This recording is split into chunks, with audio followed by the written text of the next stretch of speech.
Narcan, or naloxone as it's often called, is a spray placed up the nose to reverse an overdose. Since the Narcan Distribution Collaborative began making it available for those at risk in our community, we've seen the opioid overdose death rate reduced down around 27 to 28%. Tim Ingram says cost has made the use of Narcan highly controversial. But what most people don't know, he says, is that the collaborative and the Narcan that's being distributed in our community, it's 98% privately funded.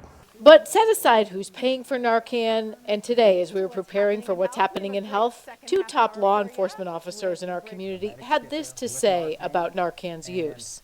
People aren't usually glad to see us, and when my deputy is there by themselves, I don't want them to risk their lives to get down on their knees and issue Narcan and risk their lives. Okay, your response to that?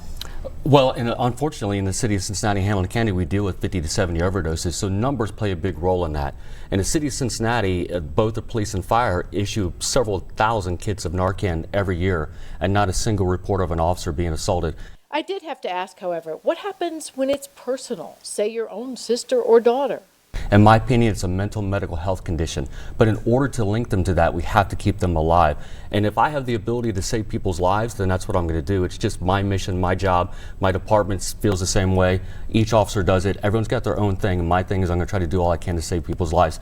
It's what makes him and what makes me, everyone in Butler County, Hamilton County, heroes, is because we're willing to take that risk and save someone's life. And when you're down issuing the Narcan, you risk your life even more before somebody gets there. My employees have families, and my job is to see that they go home every night. Join us for more of this Narcan debate Saturday at noon on What's Happening in Health. Liz Bonus, Local 12 News. And more than $1.3 million in federal funding awarded to UC to help fight the opioid